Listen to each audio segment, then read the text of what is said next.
Councillor Salt, I was recently contacted by a resident of my ward who lived in Harlow since 1959. Regarding council housing, he was extremely angry until the Harlow Council housing was not going to local residents, and he asked me to raise it with you directly at this meeting. Please can you clarify what steps we're taking to ensure local council housing are going to local residents? Thank you. Thank you, Councillor Saggers, and the reply from Councillor Swords. Thank you for your question, and I absolutely recognise the concern your constituent raises, which reflects the views that many residents raise with me every day. We have two significant injustices here. In that first, Harlow residents often feel that local homes are not going to local people, and second, that London boroughs are placing hundreds of residents into temporary accommodation here in order to meet our current local connection criteria and therefore be able to move into a council property here. These are historic challenges, but this administration is absolutely determined to end those injustices, and we will. That's why, as part of our priority to fix council housing, we are bringing forward the biggest shake-up of Harlow Council's housing allocations policy in decades.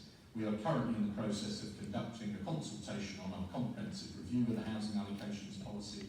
It is this policy that determines how we allocate social housing in Harlow for both council-owned stock and for housing association properties. It also determines who is allowed to apply for social housing and who gets priority.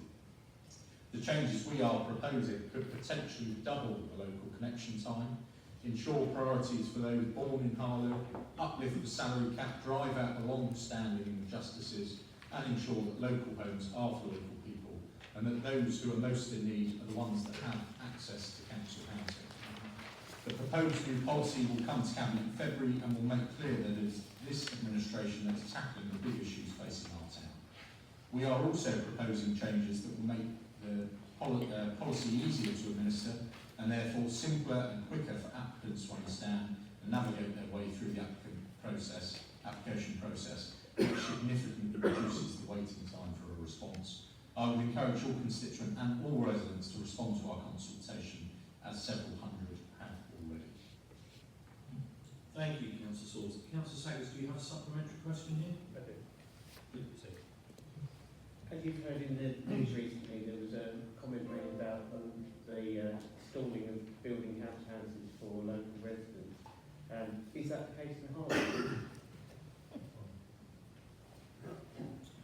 Councillor Swords. Well, I think you've put it on the tee for me. As you've heard this evening already, we have 11 council house building schemes on site before Christmas, which represents that in the next financial year we will build more council homes than any council in Harlow has for the last 30 years. Well, 3 times more, I should say, council homes than any council has built in the last 30 years combined.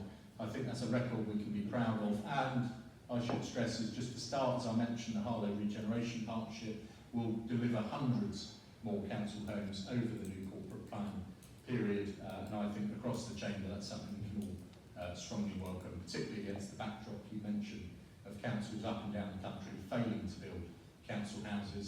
None worse, of course, than the Labour